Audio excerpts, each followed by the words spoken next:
my game from the get-go is I'm 100% cash flow. If appreciation comes, that's great, but I'm not going to, feed an alligator per se with negative income month after month and hoping that appreciation bails me out later. Welcome to the How to Scale Commercial Real Estate Show. Whether you are an active or passive investor, we'll teach you how to scale your real estate investing business into something big. John Rickgarn, welcome to the show. Thanks for having me. Pleasure to be here. Hey, the pleasure's mine, man. There's three questions I ask everybody who comes on the show, and it's where did you start, where are you now, and how did you get there? And normally I tell everybody who comes on, hey, give us a very truncated version, but if you don't mind, use this time to kind of give us that version, but also maybe a little bit more of your background. Tell us a little bit more about who it is that our listeners are listening to. Sure. So as you said, my name is John Rickgarn. When asked what I do, I introduce myself as an investor, an educator, and a realtor. I invest in real estate. I educate others on real estate and investing. And I'm also a real estate agent as well. I'd say in the minority, the investor-friendly agents, so to speak. As far as my background, I started learning about, investing, kind of deep dive into the Rich Dad, Poor Dad books in 2014. 2016, I made the jump into my first real estate investment. And since then, it's kind of snowballed from my first fourplex here in Marshall, Minnesota, to multiple properties across 6 states, and as well as getting into syndications through my retirement account. So, wow, that's a lot. That's a lot of moving pieces. Were you an investor before you became an agent? Yes, I started investing in 2016. In a previous life, I was actually an office equipment salesperson and did that for 12 years. And after numerous gray hairs and ulcers, decided, I think it's time for a change. And figured, well, I've had really good luck with real estate investing. I've learned a lot from real estate investing. Becoming an agent seemed to be the best fit, and could also educate others to, maybe get their first home, but also build their real estate portfolio as well. Right. So what was the first deal you bought? First deal I bought was a fourplex here in Marshall, Minnesota, my hometown. I had a very truncated wish list of what I wanted, meets the 1% rule, newer construction, vinyl or steel siding, et cetera, et cetera. My wife was even like, you're never going to find that. And as luck would have it, actually found it on an MLS listing. Wow. And kind of back to the Rich Dad, Poor Dad lesson of don't say, I can't afford it. Asked, how can you afford it? Because, fourplex, $300,000 who, I don't know anyone that just has 25% down payment, sitting in a bank account for that kind of a down payment. So I learned that you can take your contributions out of a Roth IRA tax-free, and had one since I was age 19. So just got a little creative, and that's how I started my real estate investing journey. Wow. Yeah. And I've not heard that before, maybe 2 or 3 weeks ago. And that's not a commonly, I think, understood thing. Walk us through that contributions, just we'll take a rabbit trail here for a second. Sure. So, taking a step back, there's 2 retirement accounts. The traditional side, which is called tax deferred, you put in money and you get a tax break essentially up front, gross tax free. When you take it out of retirement, then you pay taxes. Right. I'm more of a fan of a Roth IRA that you put in the contributions, you don't get an upfront tax break, but a gross tax free. And when you take it out, it's tax free as well. If you're really lucky, like Peter Thiel, you can do this and get a $5 billion Roth IRA built up. With that being said, since you don't get a tax deduction, and there's a few nuances with this, but any of your contributions, you can pull out tax free because you already paid taxes on that. Now, where the IRS cuts it off is that your earnings can't be pulled out until you're 59 and a half without penalties. So you put in $30,000, it grows to 60. You could take out that initial $30,000 because that was your contributions. Right. I mean, and maybe not the smartest, I'm not say smartest, maybe not the best strategy for everyone. But, in your case, it made all the sense in the world. It was like, hey, wait, I can pull this out and voila, I have my down payment. Yep. That's awesome. So you bought a fourplex. You said, okay, I like the fourplex. How did you go from a fourplex to, what'd you say, across 6 states? Yeah, so I think Minnesota, Arizona, 5 states. My bad. So started in Minnesota. That was in 2016, and ironically, the next one came from our property manager that they had someone call in for a reference for a tenant. And through the conversation, like, hey, we're looking at selling our duplex. So Scott gave me a call. It's like, hey, if you're looking for an off-market property, this might be one for you. And it was in their territory. They managed it. So it, worked out really well. And that's actually been our cash cow of all our properties ever since. Then we decided to jump across the state lines. My wife has family in Arizona, so we decided to get a condo down there. It's our second home / vacation rental. Didn't really have the best start when COVID hit. 2020 didn't have a lot of income, but this year it's been performing very well for us. And then jumped into the turnkey investing space down in Birmingham, Alabama and Memphis, Tennessee. And the last acquisition was actually about 2 months ago. It was an off-market property duplex in Davenport, Iowa. Ironically, the owner lives in California. We had met up on a podcast and just started talking. He wanted to roll the proceeds into, I think, an assisted living facility or fund or something like that. So worked out well for both of us. So that's tremendous. I love the courage to just keep moving forward. Like, oh, hey, the 1 foot in front of the other, this seems to make sense. How are you able to fund all of these opportunities? So it's a kind of a mix of things. So like I said, I started with a fourplex. That was kind of the, jumping off point with the pulling out of my Roth IRA. At the time, I still had a day job selling office equipment and was fairly successful with it. Had a number of years, pulled in 6 figures. And my wife and I were the proverbial dinks, double income, no kids at the time. So, a little bit more spendable income, didn't have any children at the time. So I was able to utilize more from savings. And at the time I was very much, max out your IRA, max out your 401k.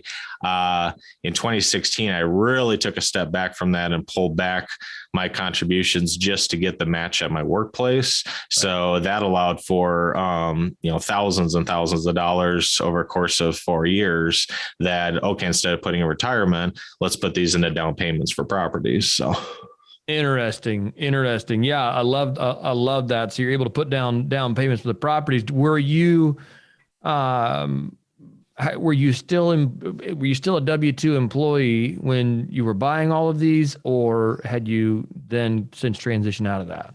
Transitioned out. I was a W-2 employee with the 1, 2, 3, 4 first 4 acquisitions. And then after that transitioned from it. The last acquisition probably got the most creative. I worked with the local bank that our fourplex had gained in value quite a bit. So we had some equity to tap in there. So working with the local bank, essentially had 0% down payment. It was 100% financed. The down payment was a first lien, 10-year amortization that was basically pulled from the equity of our portfolio that acted as a down payment, and then a remaining 25% down payment, then 75% remaining for the duplex down in Davenport. So out of pocket was pretty much just the, some of the closing costs and, appraisal, et cetera. Right, man. That's fantastic. What was it like getting bank financing, without a job? Not well. The first one was a little bit tricky. They kind of had to redo the entire financing, so to speak. Now, my wife is still a W-2 employee, so obviously could utilize her income. At that point, had built up our rental portfolio. So they on paper, it looks like our business has a loss because of depreciation. Sure. Found a bank, not all banks do this, but found one, they take your tax returns, add back in the depreciation to show an actual income that they can use towards financing other properties. So, right. Yeah. And that's, you got to find that lender. That's for yeah. sure. Let's shift gears a little bit out of maybe your story and just talk about, some of the more, just things that maybe that you've run into along the way, were there tools or strategies that you've used in this process to really grow your portfolio? I'd say probably the biggest thing is just education, really due diligence. I'd say on average for every deal we have purchased or property purchased, probably looked at between 50 and 100 before pulling the trigger. Right. I tend to be extremely conservative. I've seen a lot of pro formas that kind of pie in the sky, no vacancy, no maintenance, top of the market rents, et cetera. And I usually kind of take that apart. It's like, well, let's put this in for the rent. Let's factor in this. Nope, this doesn't cash flow. I'm out. And that's been my game from the get-go is I'm 100% cash flow. If appreciation comes, that's great, but I'm not going to, feed an alligator per se with negative income month after month and hoping that appreciation bails me out later. Right. Yeah, absolutely. Absolutely. Has there been any bad advice that you've received along the way? I don't know about bad advice. I would just say more maybe misguided, more of on the appreciation side, invest for appreciation. And yeah, there's a few markets. I mean, I kick myself. I should have gone the Dallas Fort Worth market, 7 years ago. There was a fourplex down in Florida that would be worth about $280,000 more than what we had purchased for. I kicked myself for not, pulling the trigger on that. But at the end of the day, it's like, okay, I looked at my portfolio, it's cash flowing, and two of our properties have appraised or appreciated amazingly, but that wasn't my main focus. It was cash flow appreciation next. And as we've been, building our portfolio, taking that appreciation out through cash out refinances or, lines of credit used as down payments for additional properties. So. Right. Yeah. No, I love that. What's one of the biggest challenges that you face in your business today? Right now, I would say, and I'm sure everyone knows this, just the lack of inventory nationwide and really finding a good deal and, long wait list for different, turnkey providers. My initial goal was to try to, get 2 properties a year. It's been more of 1 property a year the last 2 years, but at the same token, it has to meet my criteria. I'm not going to, give up my criteria of what I look for to buy something just to buy, even if there is, extravagant appreciation going on the market right now. So I'd say it's maybe a little bit more slow going. That's why I've started to go into more syndications and some more group funding or private lending. But, eventually the market's going to turn around. We'll get caught up with the inventory struggle and, whatever the new normal is going to be, I think we'll be there. Right. Yeah, absolutely. Absolutely. Is there anything about your business or yourself that you want to forecast in the next 12 months? Say, hey, this is something I want to actively work on and change. Probably the next 12 months, really, I guess, shall we say, a good solid financial position. And I want to more on the lines of having extra reserves and additional credit lines on hand. I'd rather, have the funds available for, the eventual new deal that comes up and be ready to jump and, have a really good reserve, base there in case, something extraordinary happens on a property, isn't so much of a negative cash flow that's going to hinder me. I can just pull that from reserves and, really be in a solid position, even if that means, well, I could take this for a down payment on another property, but let's just take a step back and leave this for, the what ifs. Right. Yeah, absolutely. Absolutely. That's great. I'm going to hit pause here for a second because there was another question I had for you and I'm trying to remember what it was. You mentioned, oh, I know where it was. Here, we'll jump right back in. Okay. No, this is what editing's for. It, No one will ever know.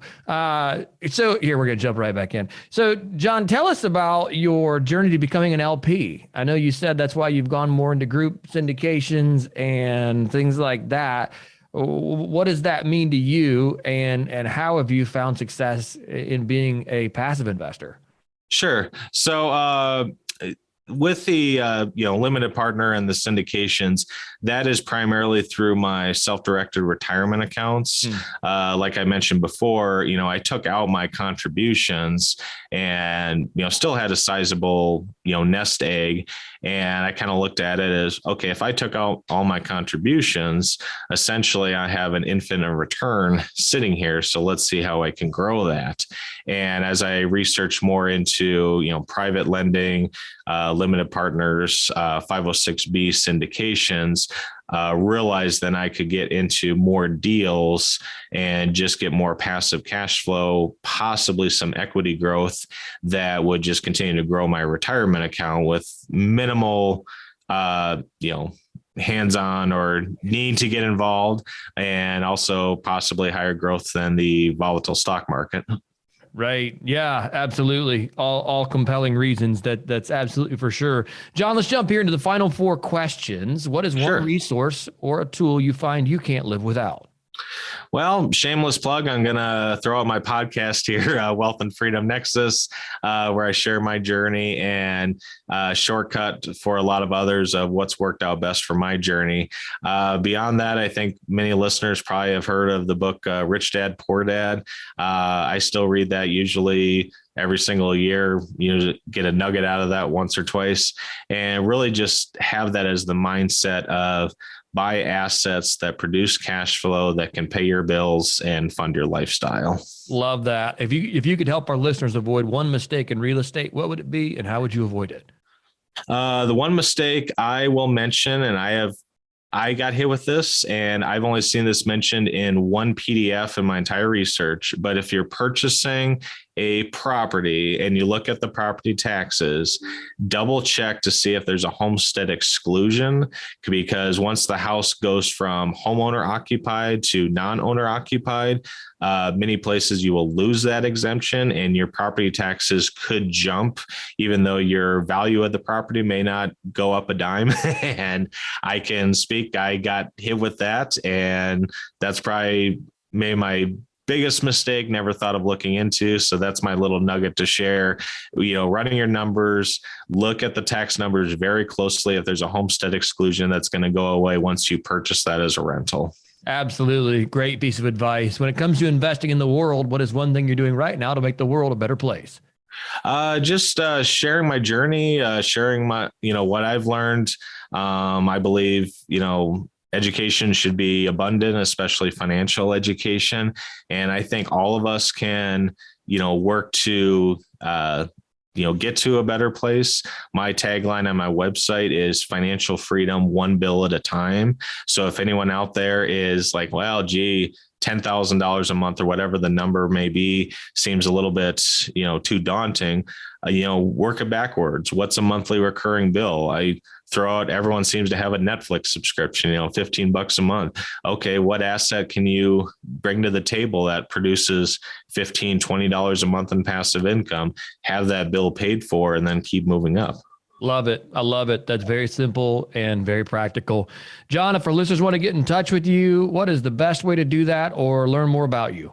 Sure. Well, I'm not too hard to find. So if you just Google my name, John Rickgarn, interesting fact, there's only 3 Rickgarns in the world, so not too difficult to find. You can find me on LinkedIn, Instagram.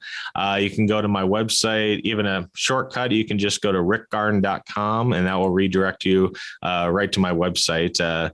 Nice to have a unique last name. I can have an 8-character web address that isn't taken. Right. Yeah, that's hard to come by. By. John, thank you so much for your time today. It's been great having you on the show, and I do appreciate it. Thank you. It's been great to be here. Hey, thanks for listening to the How to Scale Commercial Real Estate podcast. If you can do me a favor and subscribe and leave us a review on Apple Podcasts, Spotify, Google Podcasts, whatever platform it is you use to listen, if you can do that for us, that would be a fantastic help to the show. It helps us both attract new listeners as well as rank higher on those directories. So appreciate you listening. Thanks so much and hope to catch you on the next episode.